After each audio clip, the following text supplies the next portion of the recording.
yo subí todos los relatos a mi canal de YouTube. Quienes quieran compartirlos, ahí están disponibles. Les voy a regalar el enlace. Dice como una lista de reproducción. ¡Ay, caramba! Hola, Hola, Starolas, Xavi. ¿cómo se encuentran Ay, todos mil y gracias todas? por esos bits. Cara Mil sonriente. gracias, muy amable. ¿Cómo estás? Qué bonita forma de saludar. ¿Viste cómo cayeron de hermosos al tarrito de las propinas?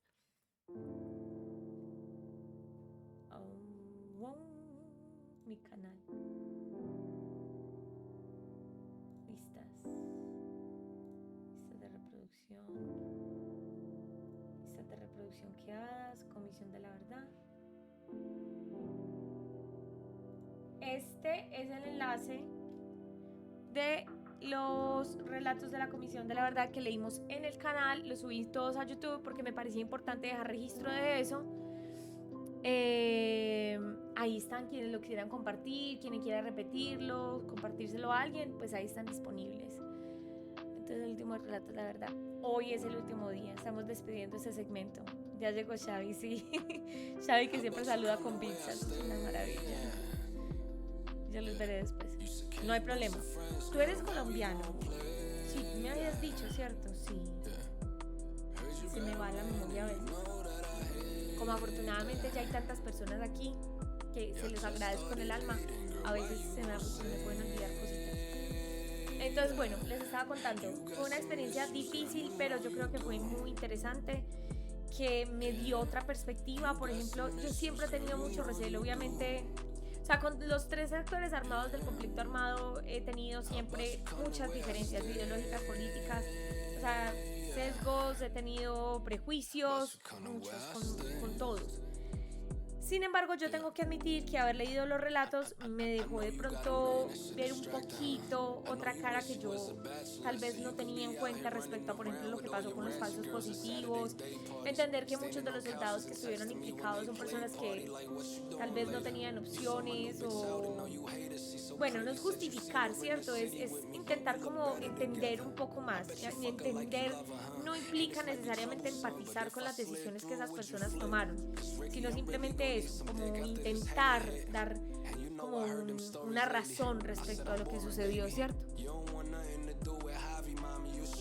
Bueno, ¿qué más? Hubo relatos que no fueron tan fuertes, pero que específicamente intenté hacer eso, dar cuenta de que las víctimas pues todas tenían matices. Hubo personas a las que les pasó cosas increíblemente dolorosas, hubo otras a las que tal vez a nuestro parecer no fueran tan difíciles, pero que si uno se pone en el zapato de esas personas siguen siendo cosas atroces. Entonces creo que se cumplió el objetivo, chicos y chicas. Quiero agradecerles, antes de empezar con las últimas lecturas, agradecerles estar aquí durante estos meses escuchando los relatos. Yo sé que no fue fácil, yo sé que llegan cansados de sus trabajos, de sus problemas personales, y que yo viniera a traerles problemas de otras personas en la noche seguramente no era lo más placentero, pero igual aplaudo. Por favor, alguien que ponga que canjee aplausos. Aplaudo que lo hayan escuchado, aplaudo que se hayan sensibilizado respecto al tema. Y nada, ayudamos a bajar un poquito los índices de ignorancia respecto a todo lo que pasó en el conflicto armado. A mí personalmente me dio una perspectiva distinta. Espero que haya sido el caso de ustedes. Hola, Andy. Ya hace gatitos y otras de política. Se habla gatitos y una que otra de política. Sí, aquí es. Entonces, la pregunta del día es: ¿cuál fue el relato que más les impactó? Quisiera que ustedes me respondan esa pregunta. Si tienen memoria de alguno que hayan escuchado, que digan, puta, este específicamente me pareció muy teso. Sería bueno escucharlo antes de que prosigamos. Emote de gatico. Sé la cual haya sido su rol en la guerra. La gente pobre, los campesinos, todos fueron los forzados a entrar en esa guerra, sí. Chale, yo no puedo estar en ningún relato. Ah, pero ahí tienes ya la lista de reproducción. Son duros, Da Silva, te advierto que son duros escucharlos. Hay unos que son especialmente fuertes.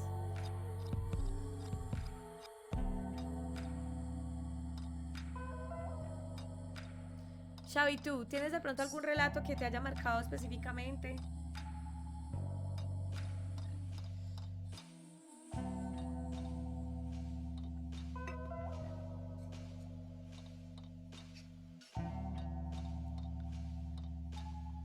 muchos relatos muy duros, sí. Leímos bastantes, llegamos hasta la página que ya les voy a decir. Leímos bastante de ese informe testimonial, ese volumen testimonial, perdón. Aquí está abriendo.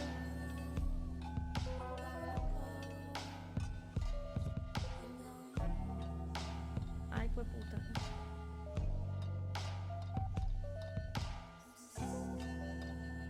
Me perdí.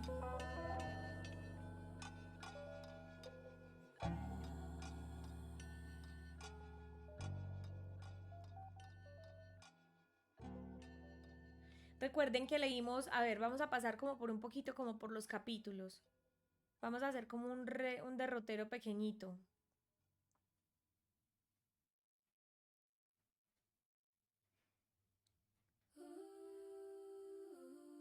Es que leímos bastante. Aquí estoy baje y leímos bastante, chicos y chicas.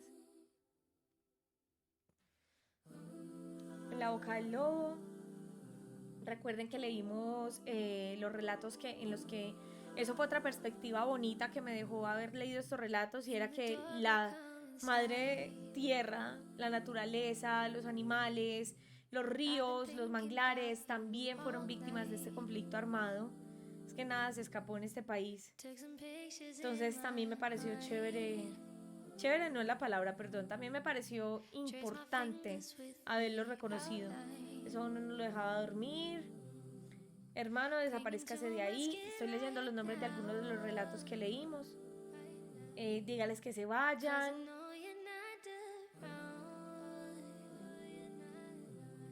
¿Qué nos querrán decir? Recuerden que también había algunos que decían que los muertos hablaban. Hablamos de interventores divinos. Puta, es que esto fue hace rato ya, como si Dios se fuera a acordar de mí. Recuerden que había unos relatos en los que decían que la Virgen les había salvado la vida, que un ángel de la guarda les había salvado la vida. A eso hace referencia a estos. 3 credos y un salve. Fue una cosa divina. Estos son los de intervención divina, ¿cierto? Los relatos en los que las víctimas abogaban pues como por una intervención de un ser superior. El crucifijo. ¿Cómo se llama? La consejera Tachinabe. Recuerden que también vimos, gracias a los relatos, pues como emisarios de la naturaleza, vimos que había también otros entes no religiosos, sino más espirituales, más de la naturaleza. Esta se llama Los árboles tienen un espíritu. Leímos también uno que se llama Para poderme ir a dormir tranquilo. Es que leímos bastante, chat. Tomar la delantera. Hola Marcel, ¿cómo estás? Los muertos sí hablan, confirmo. Los que fueron capturados por el DAS y perseguidos y asesinados. Es también. Creo que he visto todo de corto en corta vida, pero quién sabe, me sorprende. ¿Qué? Espérate. Me sorprendan esos relatos. Seguro que sí, créeme. Yo soy politóloga, he estudiado el conflicto y aún así logré sorprenderme. Hay una historia de un muchacho que lo mató el ejército para pasarlo como guerrillero en el Meta. Y él pertenecía al ejército pero estaba descansando por una incapacidad. ¡Gonorrea! No te puedo creer. Esa no la leímos acá. Tomar la delantera, ese ya lo leímos. Un dolor y el pájaro de la muerte. No, es que si me quedo acá leyendo todos los títulos, no terminamos nunca. Ironía de la muerte, este era como un subtítulo. Fueron cayendo como moscas. Como si la muerte le dijera qué hacer. Ese día su cara brillaba. Dice, ¿cómo es que me perdí el relato de que los muertos hablan? No es posible. Y yo te diría específicamente qué video está, pero no recuerdo. Yo subí varios videos. Anoche estuvimos y no amanecimos. No me quiso decir que era él. Recuerden, también tuvimos la oportunidad de, lastimosamente, pues acompañar a las madres en ese dolor cuando iban a reconocer a sus hijos tras haber sido asesinados por el Ejército Nacional, como una finca sin agua. A otro subtítulo que leímos dice epílogo a las anticipaciones cuando el mundo se bifurca. Bájale un poco a la música. Listo. Me dice si así está bien, por favor.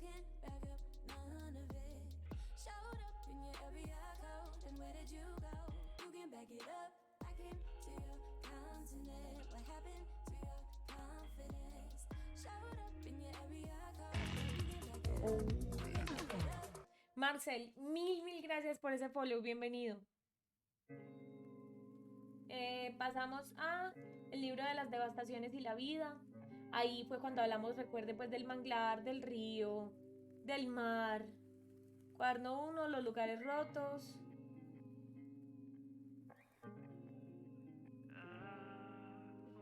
Xavi, ¿me confirma si así está bien la música? Porque ya en un momentico empiezo a leer. Entonces, ¿ya no habrá el último relato para cerrar? Sí, hoy sí. Estoy como intentando leerles los títulos, las fronteras del océano, para llegar a la parte en la que habíamos quedado y cerrar con 2 o 3 relatos. La mamá de los muertos, el cacao que mató al chocolate. ¿Se acuerdan que también leímos, fue puta, sobre narcotráfico, sobre el paramilitarismo? Es que leímos bastante, chat, leímos muchísimas cosas muy importantes. Yo cierro el espacio con tristeza, pero es necesario. Y también les voy a ser muy honesta, pues, y es parte de lo que ha hecho que la relación entre quienes son mis seguidores y yo pueda fluir, y es que siempre he sido muy honesta. Ustedes me vieron aquí llorar muchas veces leyendo los relatos, y yo también tengo que pensar en mi salud mental, ¿cierto? Entonces no puedo estar también todo el tiempo sacrificando mi bienestar o cómo me siento por estar obligándome a leer los relatos. No tiene mucho sentido. Incluso les pasó a alguno de ustedes. Gis lloraba también con los relatos, me acuerdo que me contaba. A Freddy lo impactaban bastante. Angie se iba cuando empezaban los relatos porque no le gustaban, entonces no quería escucharlos. Entonces yo creo que también pues puta, ya todos tenemos muchas cosas en mente. No sumarle a este espacio eso del peón de Entable Minero. Pasamos a otro cuaderno, dice la muerte de las sabedoras y los ancianos. Recuerden que nos decían que les mataban a los ancianos en las comunidades indígenas, lo mucho que eso los afectaba, porque era que una generación entera se quedara sin saber. Ese desbalance, ¿cómo se arregla? No, es que leímos mucho, chat, pero mucho. ¿Suena muy fuerte? Sí, es que fue muy fuerte. Quizá es que no te oyes muy bien cuando no hablas al micrófono. ¿Qué suena muy fuerte, Da Silva? ¿Lo que dijimos o la música? Acá me escuchas mejor.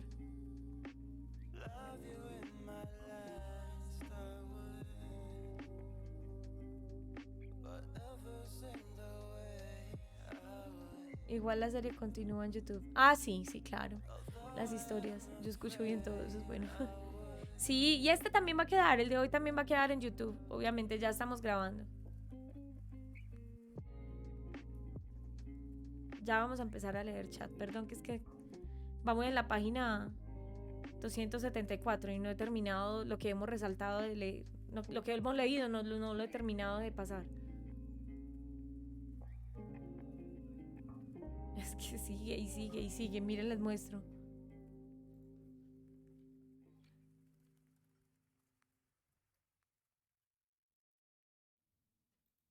Me pasé.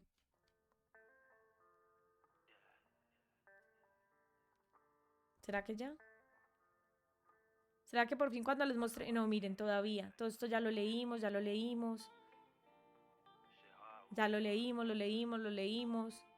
Todo esto que está resaltado es porque ya lo leímos. Yo creo que por aquí ya se iba yendo, ¿cierto? Pacientes con VIH, esto no lo leímos. No, mire, todavía.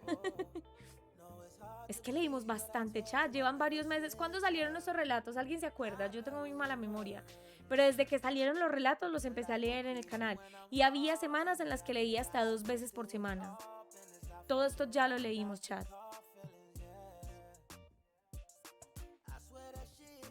Hola, Tanun. ¿Cómo estás?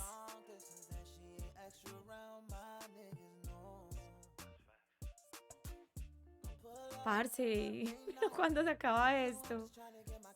Parce, todo esto lo leímos, yo no puedo creer.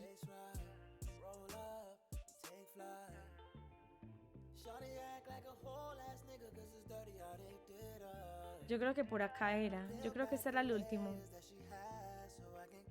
Sí, este fue el último que leímos. Que recuerden que también hablamos de cómo sufrían persecución las poblaciones sexuales diversas, como por ejemplo los homosexuales, eran perseguidos por los paramilitares. De ese trataba este último relato. Listo, entonces vamos a empezar a leer. Parce, bien, aquí estamos despidiendo los relatos de la comisión, que fue un segmento muy bonito del canal, muy duro, muy difícil. Quería preguntarte si tú te acuerdas de algún relato que te haya marcado específicamente.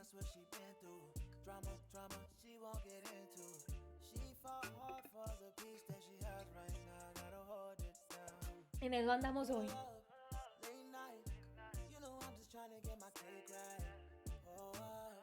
¿Tú cómo estás?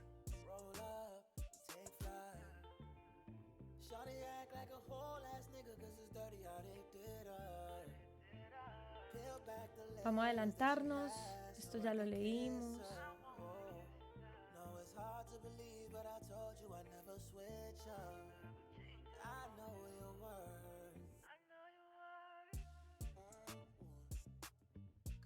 Parce, es que sigo pasando cosas que hemos leído, no lo puedo creer.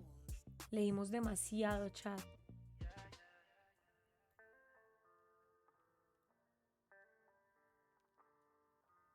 Bueno, entonces, lectura de los relatos de la Comisión de la Verdad, volumen testimonial, página 367, el libro del porvenir. Me dicen si escuchan bien, yo creo que le voy a mermar otro poquito a la música, que quede casi que nula, me dicen si ahí está bien. Este se llama La Espera. Ven acá, micrófono.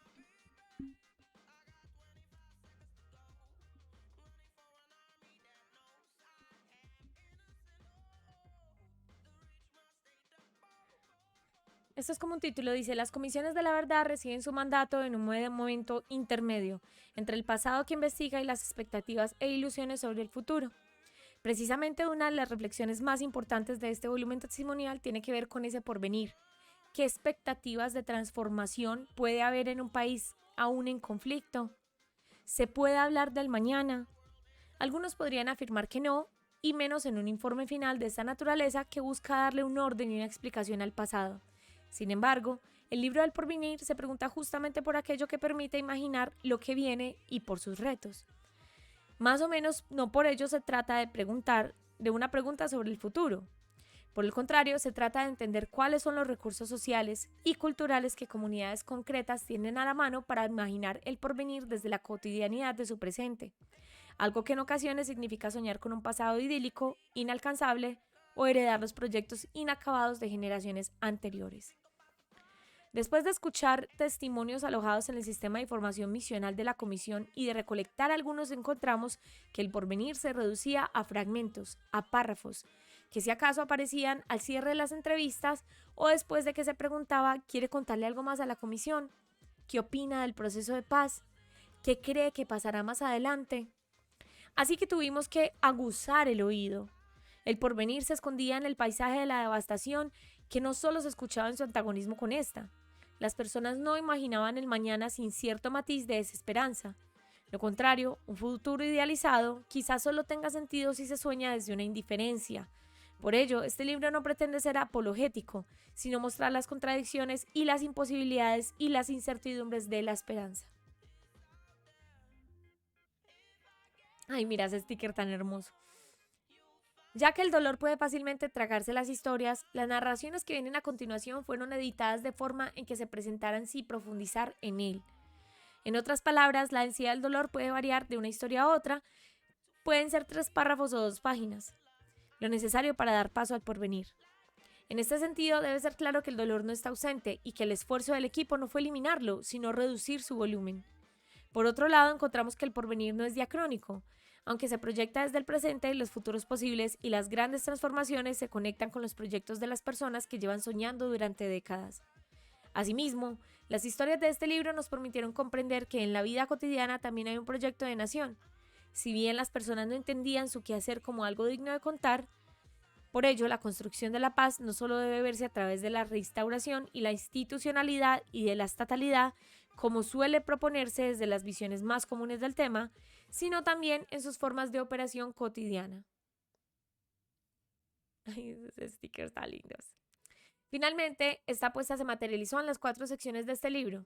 Dolores que congregan, que relata la juntanza en torno al dolor creado en relaciones de pertenencia y solidaridad. Convivir, significar y resistir, en la que se reúnen aquellos esfuerzos sociales por crear mundos comunes donde se pueda volver a convivir con los demás. Territorios de la escucha, que presentan la materialidad de la esperanza, o sea, el día a día de proyectos sociales que pueden pretender transformar la realidad concreta. Y, a manera de cierre, encuentros, que presenta escenarios en los que sus protagonistas se volvieron a ver luego de haber estado en bandos contrarios y en oposiciones de vulnerabilidad durante la guerra. Y, a manera de cierre, el epílogo del porvenir, Destierros, condensa una serie de relatos que nos permiten preguntarnos ¿qué viene para un país que pone en riesgo el futuro de sus jóvenes? Consideramos que este es el cierre apropiado para el volumen testimonial, uno que reflexiona sobre las muchas múltiples facetas que adquiere el futuro de momento de incertidumbre. Como decíamos, no se trata de una mirada enceguecida por la esperanza, pero sí de una que se fija en algunos destellos por los que vale la pena luchar y se debería proteger. Motivos, asimismo, para soñar de su mano con una realidad diferente. Qué bien que vamos a cerrar con esto. ¿Cómo les parece? No esperaba ver esto en el informe, porque yo nunca me adelanté, yo lo leí con ustedes. Este se llama Dolores que congregan. Estamos juntos porque compartimos la misma cicatriz. Ah, no, es que eso no es testimonio, perdón.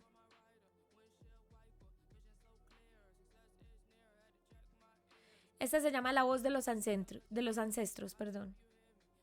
Descubrimos la violencia.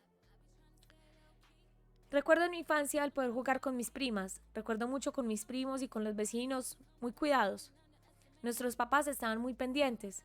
Recuerdo tanto que a veces cuando niña, como me incomodaba o me molestaba eso, que yo tenía un papá y una mamá muy encima, no nos dejaban jugar, pero hasta cierta parte. O sea, mis papás decían, tengo que mirarte, verte. Y entonces a veces sentíamos con mi hermana que nos incomodaba eso, que estábamos con los ojos vigilantes encima.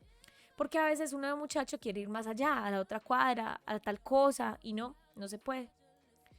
Cuando niños los papás trataban de no hablarnos sobre lo que pasaba, pero ya después nos dimos cuenta de que se debía a que estábamos en un territorio donde se vivía el tema del conflicto, de asesinatos. Entonces los papás por eso tenían el cuidado de no dejarnos salir mucho. Uno se iba, los papás decían, pero siempre tiene que estar uno de los mayores, ya sea el papá o la mamá, allí cuidándote, de lo contrario no sales, no vas. En nuestra adolescencia ya empezamos a vivenciar ese tema tan, digámoslo, lamentable, triste y decepcionante que fue la violencia. Recuerdo mucho que en esa época, en Puerto Asís, la violencia se empezó a sentir. En un comienzo eran horas de la noche, yo empecé a escuchar que había X grupos, creo que el primero del que se hablaba era la Mano Negra, y que la limpieza, que aquí viene la limpieza social y que la Mano Negra, y que después, que llegaron las Águilas Negras, no, que los macetos. Uno empezaba a escuchar lo de las personas mayores que se reunían a hablar y a contar. Empecé a escuchar asesinato, que asesinaron a aquel, que asesinaron a aquellos, que se fueron esos. Y sabíamos que se centraban en los jóvenes, en los adolescentes, más que todo en los hombres. Para ellos, los paramilitares, la solución era asesinarlos y tirarlos al río, ¿no? Uno, otro y otro y otro. Aparte de eso, también vivimos el asesinato dentro de mi familia. 3 primos que fueron asesinados. El último, uno de ellos en el 2006. Creo que ese asesinato fue el que más nos marcó como familia. Era un chico universitario, le faltaba un semestre para terminar su carrera como ingeniero civil. Él estudiaba en la Universidad del Huila y fue señalado por el hecho de que se dejó el cabello largo. Tenía su afro, venía a pasar las vacaciones a Puerto Asís. Acá estaba en la familia. Venía con su cabello afro, su jean roto, como los universitarios. Y por eso fue objeto de sospecha y fue asesinado por los paramilitares. Aparte de eso, fue mucho más fuerte el dolor porque lo asesinan y lo tiran al río que queda al lado del muelle. y pues la búsqueda duró como 4 días. Tú sabes que en medio de todo esto, de este dolor, un poco del consuelo era poder darle sepultura a tu ser querido. Por lo menos darle una buena sepultura a tu ser querido. Fue una búsqueda a la que se hizo, un trabajo de 4 días hasta que se logró encontrarlo. Nosotros sabíamos que a los jóvenes los tiraban al río porque mucha gente conmovida, los amigos, empezaron a preguntar y ellos se los confesaron a alguien. Ah, pues así se lo dijeron a mi primo, así, anoche. Él estaba con un amigo y dijeron, sí, anoche matamos a 2 y los tiramos al río y así, y así, y ya. Como que te digo, es como si fuera, no tengo palabras para explicarte, de la manera más fría, de la manera más... No, sí, es que anoche lo tiraron, vayan a ver, busquen. Porque pues anoche sí, sacamos a 2 pelados de ahí y tiramos unos al río.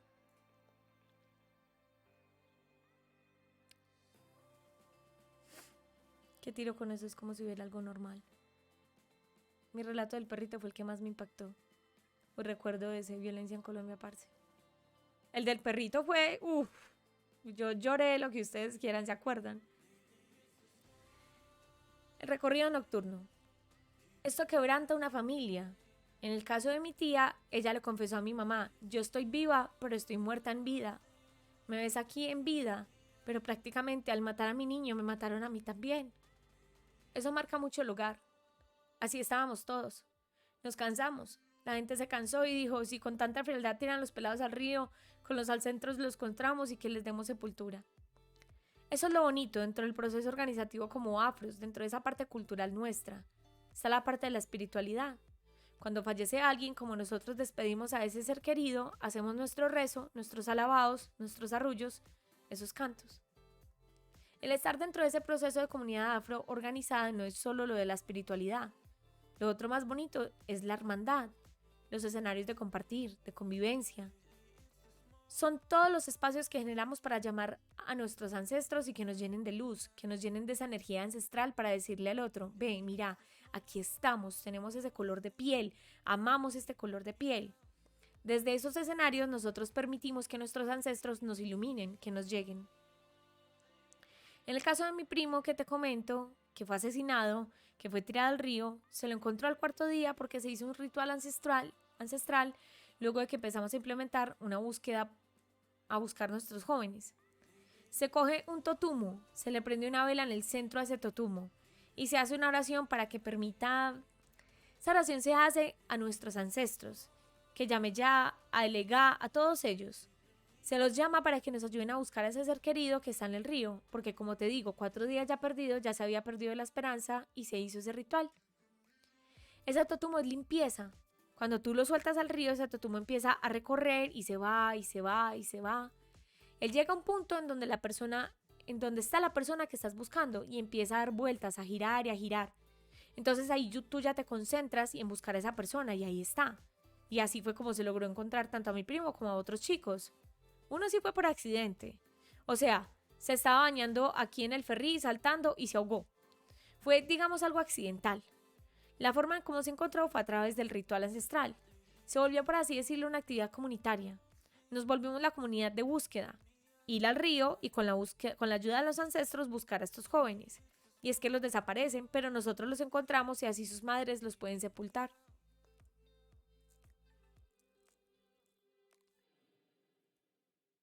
Ahora sí les abandono. Que tengan bonita noche. Chao, Tano. Gracias por pasar. Qué valor le da a la vida cuando se puede referir a ella de esa forma. Pues que lo maten a uno por tener el pelo largo. Un hombre que con nadie se metía. Era un universitario. No le faltaba nada para culminar una carrera. Tenía el pelo largo y jeans rotos. Ese fue el motivo por el que lo mataron. Eso no tiene nombre, ya. Eso no tiene nombre.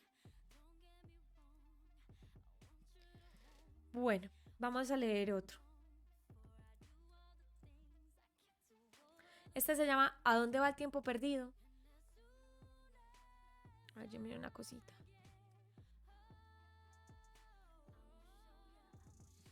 ¿Cómo van? ¿Van bien?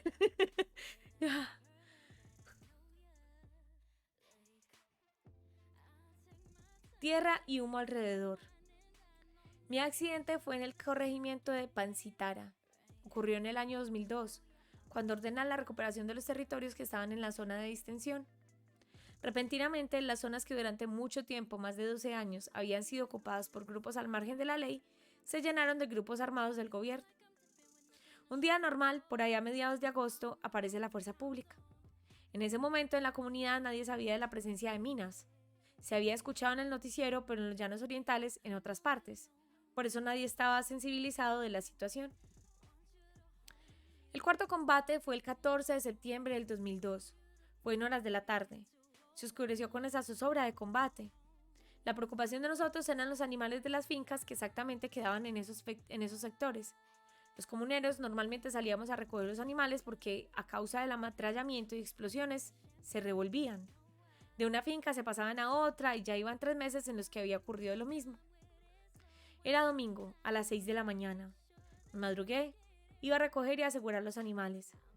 Era el día de mi cumpleaños y por eso madrugué. Pensaba bajar a celebrar con un almuerzo con mi familia, con un partido de fútbol con mis compañeros de comunidad y de infancia, y resulta que no fue así. Había caminado de 15 a 20 minutos. Estaba cerca de llegar a la finca cuando me llevé la sorpresa de que el campo estaba minado. Sentí una explosión que me levantó, pero no sabía qué me había sucedido. La verdad, no sabía ni qué era lo que había explotado, qué había estallado, nada. A los pocos segundos me desperté y me vi. Miré, fue todo con tierra alrededor, humo y estaba la ropa arrancada. Mi pie izquierdo estaba totalmente... No tenía el tobillo del pie, no tenía del pie del tobillo hacia abajo. Mi pie estaba descarnado. No tenía esquirlas en diferentes partes del cuerpo. Yo tenía esquirlas en diferentes partes del cuerpo y en heridas. En pocos minutos llegaron vecinos del sector que también iban a hacer la misma labor que yo hacía, recoger los animales. Ellos fueron los que me auxiliaron, los que me sacaron del lugar. Caminamos unos 300 metros hasta que nos encontró el ejército y me prestó primeros auxilios. Trataron de organizarme, pero cuando estaban acomodándome en una camilla improvisada, los atacaron nuevamente. No tuvieron tiempo y me sacaron como pudieron del lugar. Me trajeron de la ciudad de Popayán al hospital de San José y el médico me dijo que la única forma de poder volver a caminar era que tenía que cortarme otro pedazo del pie. Me explicó que posiblemente volvía a caminar y mi anhelo era ese. Di la orden, firmé y me intervinieron. Me acabaron de amputar el otro pedazo del pie. Pasó un rato cuando me dijo que lo levantara y lo vi así, más cortico. Me preguntó que cómo me sentía y le dije que estaba bien, que gracias por haberme ayudado. Tiene que hacer un trámite para una prótesis. Va a volver a caminar, tranquilo. Usted sigue para adelante, usted está joven todavía. Mis hermanos y mi familia me acompañaron, nunca me dejaron sola en esa situación. Fue junto a ellos que empecé a salir adelante, a recuperarme.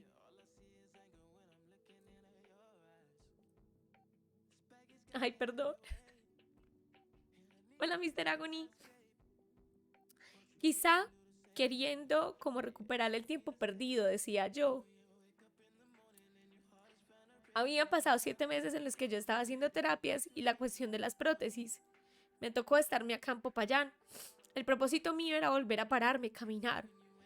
A los 8 meses lo hice, luego de pasar por un poco de complicaciones.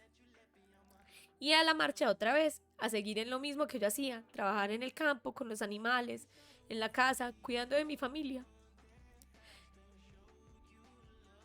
Por lo general, para la víctima de minas, la preocupación es recuperarse, acceder a prótesis y retomar lo de siempre. Es querer recuperar el tiempo perdido y seguir una vida normal. Pero cuando vuelve el sobreviviente al campo se encuentra con una cantidad de dificultades. Que la prótesis, que ya no puede trabajar, que ya no puede cumplir sus tareas diarias, que no puede y no puede. Cuando regresé, a mí me cambió todo. Mis sueños, mi entorno, mi proyecto de vida. Uno normalmente... Ay, puta. Uno normalmente, cuando quiere ser como cualquier ser humano, sueña con muchas cosas en la vida, pero nunca piensa en lo que el destino le va a deparar. Fue complicada la adaptación a la nueva vida, a ser sobreviviente, a adaptarse a la ausencia en el cuerpo. Casi que no me identifico. Ay, perdón.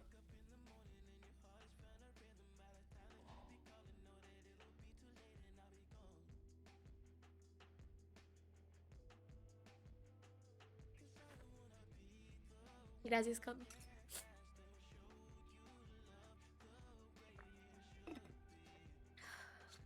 Es que esto me acuerda a mi madrina.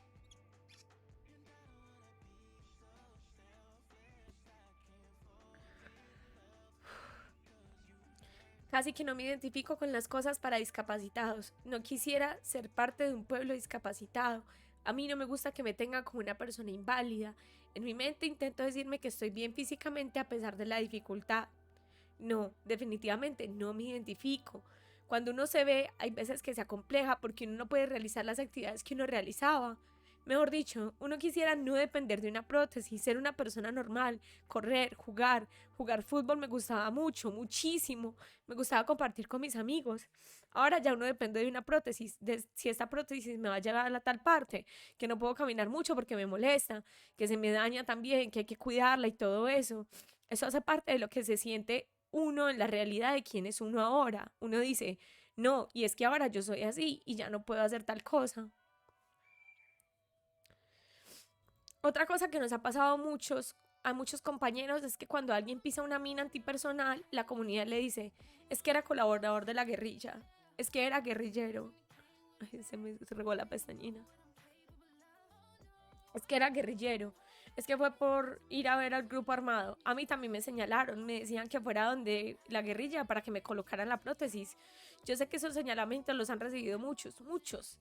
Todos, la mayoría de los compañeros. Aún hay veces que hasta los mejores amigos dudan de uno. Pero a través del tiempo le he ido mostrando con hechos, con las actividades, con lo que uno hace. Ya aprendí a no escuchar los comentarios. Eso fue al inicio, cuando ocurrió. Después todo normal. Ahora todo el mundo se me quita el sombrero y me saluda. Las marcas eternas. Esto sigue siendo parte de ese relato.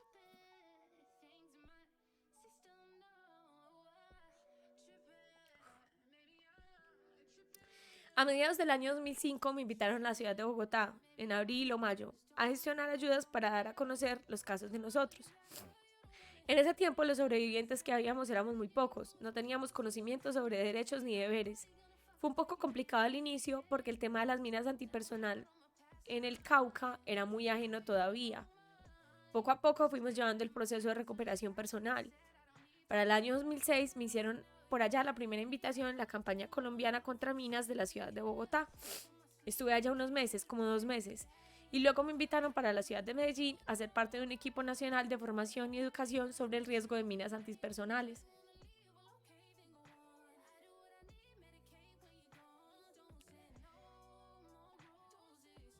Sí, parce, le digo porque a mí me tocó dejar de leerlos, me dejan muy mal. Hoy es el último día, Agony. Estamos despidiendo el segmento en parte por eso, por mi salud mental y la de ustedes. Igual yo creo que fue muy importante que lo leyéramos. Perdón, me perdí.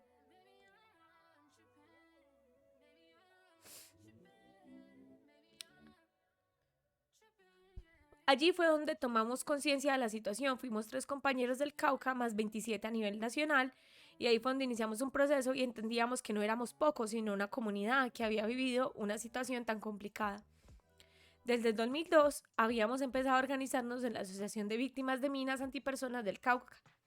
A finales del 2004 éramos un grupo muy pequeño, no mayor a 20 compañeros fundadores. En el 2006, en el año en el que se incrementó el número de víctimas, no llegó a 80 que llegó a 80 sobrevivientes. Sabíamos que había más sobrevivientes que se quedaron por fuera. Nunca se interesaron en hacerse visibles, sino que se quedaron allá en sus territorios y no los hemos podido ubicar. Esto ocurrió porque se incrementó el conflicto armado en esas zonas. Lo mío fue un inicio nomás. Después fue más complicado porque el ejército arremetió. El propósito de ellos era recuperar Santa Rosa, donde se puede decir que era la cuna de los grupos armados. Se sabía que ya habían ocurrido accidentes, de que habían ocurrido muertes de personas. Se sabía también que había soldados que sufrieron amputaciones por minas antipersonales. En el lugar en el que yo caí a los 15 días cayeron 2 soldados. Y de ahí en adelante había una cantidad de testimonios y de vidas que sufrieron accidentes. Son pocas las víctimas que desplazan por completo, sino que al contrario vuelven y se quedan allá. Ahí es donde incluso se olvidan o desconocen también que tienen derechos. Eso es lo que hemos hecho como organización, orientarlos, llegar hasta donde los que podemos y contarles de los deberes y de los derechos. Muchos compañeros se van y no quieren volver a saber nada del mundo actual. Nosotros hemos logrado sacarlos, decirles lo que valen, que son personas, que a pesar de las dificultades merecen seguir viviendo y pensando en los sueños que tenían. Para el 2008, la asociación empezó a integrar campesinos, indígenas y afros. Por lo general, los accidentes se presentaban en las personas que estaban en tiempo de edad productiva, las que ya salían a cumplir con sus deberes diarios, aunque también había adolescentes, niños, que ahora ya están adultos y hacen parte de la organización. Ahí los traía de fondo mientras bajaba del entrenamiento. Kat del CUR, ¿cómo estás?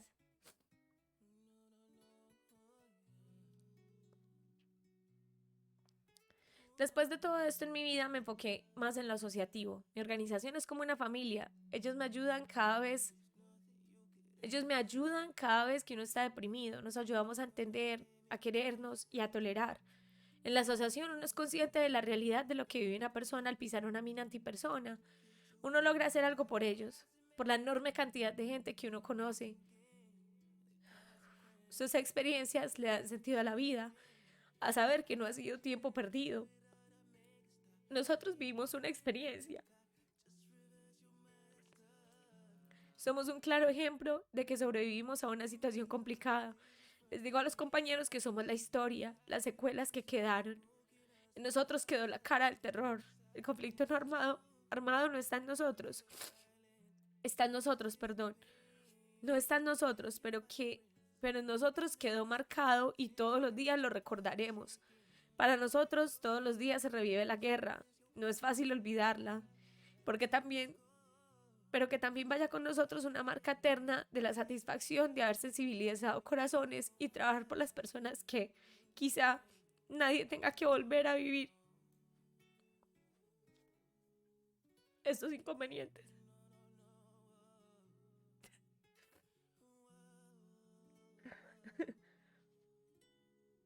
Ay, chat, qué deprimente.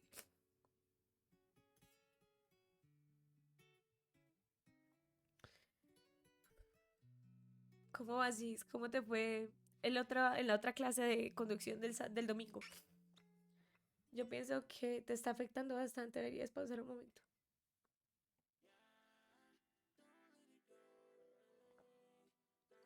¿Qué me cuentan ustedes? Igual falta uno y ya. Esto me...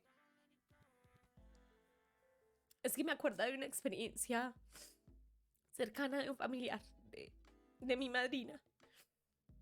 Ella ya no está conmigo. Es por eso que me da tan duro también. No pensé que me fuera a encontrar con un relato de estos hoy.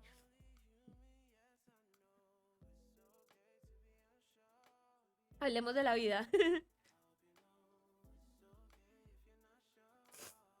Por ejemplo, tenía parcial a las 6 de la mañana. El profesor acabó de avisar que estaba con apendicitis en el hospital. Parce. Y este viento y esta rosa.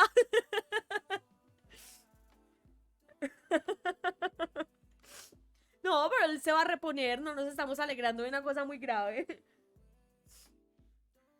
Los de hoy también están muy duros. Ya falta uno y nos despedimos, chat. A la verga. Pero no es nada grave. Es una apendicitis. Eso es súper rutinario. Va a estar bien. Mañana juego el baloto. De buena. Jueguelo con el número del salón donde era el parcial y la hora. Y la fecha. Todos esos tipo de putas números. Jueguelos. No sé en qué orden, pero jueguelos. Si ganas el baloto, avisas para celebrar. Y se suscribe. 6101. Hágale, parce. Jueguelo sin mente. 1206.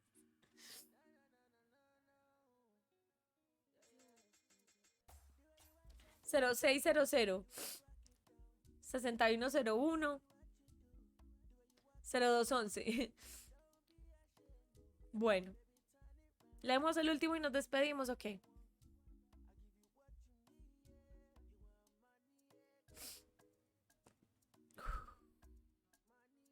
Este está cortico.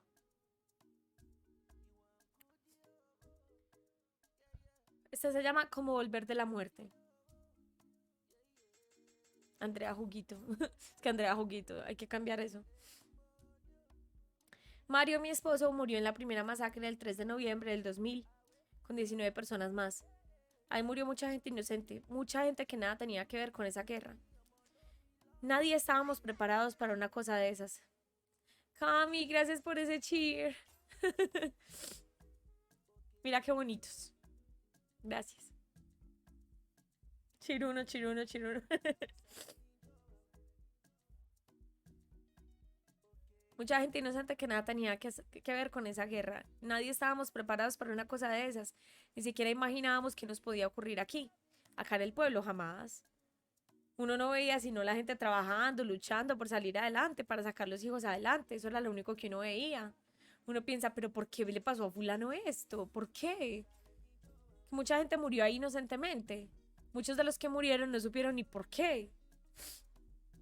Por ahí para el 2004, 2005 nos decían, ustedes de todo ese dolor que les tocó vivir deben hacer un salón de la memoria. ¿Y para qué puede servir una cosa de esas si ya nuestros seres queridos no están con nosotros? ¿Y qué nos puede importar a nosotros los demás? Había mucho dolor, estábamos encerrados en nosotros mismos. Murieron hasta vecinos, hasta amigos, hasta conocidos. Y nos vinimos a dar cuenta por allá a los 9 años de que había pasado la masacre cuando nos vinimos a ver esas fotografías allá. Uno se quedaba aterrado. ¿Cómo así que fulano murió? ¿Cómo así que este también? ¿Y este también? ¿Y es que no estaba trabajando por allá en tal parte habían dicho? Además de los que murieron, pero creo que sus familiares no trajeron la foto, mucha gente no quiso traer la foto. André, muy bien, practiqué arrancar y frenar las curvas a la derecha. Y ya pusimos ciclista. Bienvenida. Ya pusimos ciclista. Es una chimba en la cagüeta de groserías. Me parece perfecto. Me alegra mucho, Gis. Muchos en ese tiempo no le apostaban a ese proyecto de memoria que comenzamos a construir. El personero, un muchacho de por acá, insistía, entonces nos llamaba a esas reuniones. Ustedes, todas las que son víctimas, las necesitamos aquí para hacer una reunión con ustedes. Nosotros íbamos y allá nos sentábamos y una persona nos decía, ¿a usted qué le pasó? ¿A ustedes cómo les tocó vivir esa guerra? ¿Usted dónde estaba? ¿Usted a quién perdió? Unas no solamente habían perdido al esposo, sino que a los hijos, a la mamá, al papá, niños que quedaron prácticamente solos. O sea, era una cosa aterradora. Terminábamos las reuniones y nos poníamos a hablar, nos poníamos a contar las historias. ¿Quién era el marido? ¿Quién era el hijo? ¿Los hijos cómo eran? ¿Qué anhelos tenían? ¿Qué aspiraciones tenían? Cuando nos poníamos a desahogarnos sentíamos como un alivio de salir de aquí. Todos nos conocíamos, sentíamos anécdotas, eran amigos, vecinos, era la gente de por acá.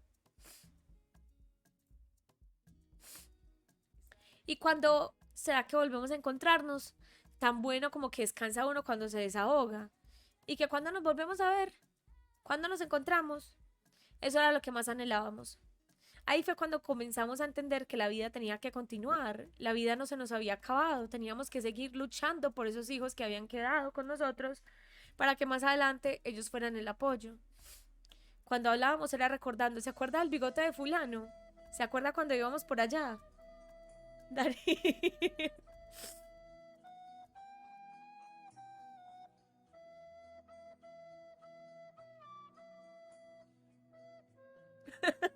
Esa alerta apenas es.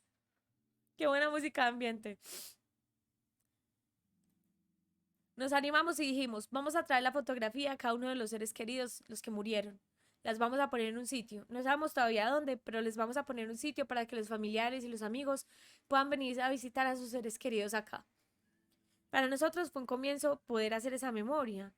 Es que uno entra aquí y se acuerda. Gracias a Dios los tenemos allá en el cementerio, pero muchas veces uno va al cementerio y dice, aquí ya sé fulano de tal. Pero ¿cómo era ese fulano de tal? ¿Cómo era mi papá?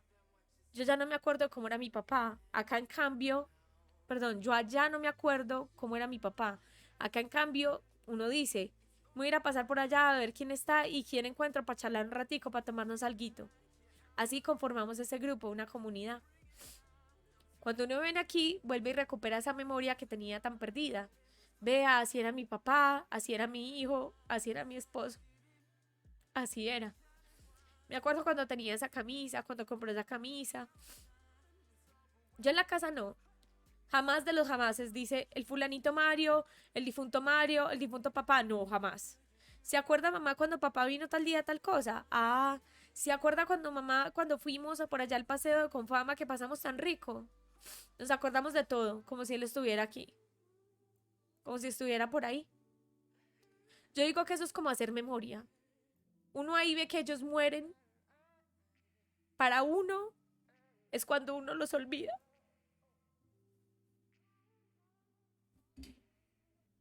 Cuando nosotros veamos que los olvidamos, ahí sí podemos decir que esas personas ya se murieron para nosotros.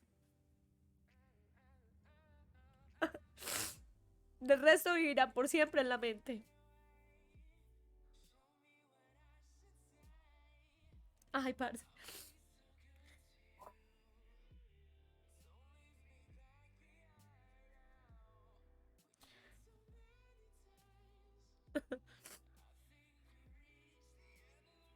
Ay, chat. Ay, chat. Gracias, Cami. Ya me dio dolor de cabeza.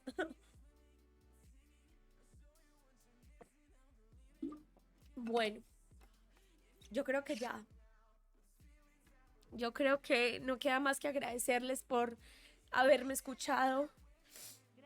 Ay, gracias por esos 500 cheers, Chavi. Mil gracias, en serio. Eres muy amable, significa mucho, ayudas muchísimo al canal. Gracias por eso. Gracias a ustedes por escucharme, por hacer que valga la pena lo que hicieron las víctimas, porque, vea, yo he sido víctima de otras cosas, ¿cierto? No víctima directa del conflicto. Todos acá somos víctimas indirectas, pero yo no fui víctima directa del conflicto. Entonces, como he sido víctima de otras cosas, yo sé lo difícil que es eso. Yo sé lo difícil que debió ser para las víctimas sentarse a hacer esto, a contarlo. Yo sé, porque también he trabajado apoyando víctimas de otra índole, lo que es sentarse a escribir un informe de estos. Yo sé. Usted puede contar nuestros relatos gracias a ti. Entonces, gracias por hacer que todo esto, que todo lo que sufrieron las víctimas, que todo lo que sufrieron quienes son los profesionales de la comisión, gracias por hacer que la publicación de estos relatos valiera la pena, así fuera entre nosotros 6, 7, 8, 10 peludos, no sé cuántas personas hay conectadas. Gracias por eso. De verdad. Gracias por escucharme. Yo sé que no es fácil. Yo sé, porque créanme que yo lo sé. Yo lo sé. Ustedes han visto cómo me pongo yo leyendo esos relatos, pero nosotros le debemos eso a las víctimas. Le debíamos eso a las víctimas. Me voy contenta con el esfuerzo que hicimos. Agradezco en el alma este espacio. Va a ser algo que jamás se me olvide. Independiente de si el canal triunfa, si el canal se acaba, pase lo que pase con el canal. El hecho de que ustedes me hubieran acompañado a hacer esto, parce, eso lo dice todo. Gracias a quienes lo ven en diferido también, porque yo creo que uy, pues peor de frustrante. Aquí por lo menos nos acompañamos, hablamos, ustedes pueden intervenir. Quienes lo ven en diferido, gracias también. Ustedes también hicieron un esfuerzo muy valioso por hacer que esto valiera la pena. Eso era lo que les tenía para hoy. Hoy nos despedimos, le quiero agradecer. Yo sé que esto jamás lo van a ver ni las madres de los falsos positivos, ni alguien importante en la Comisión de la Verdad.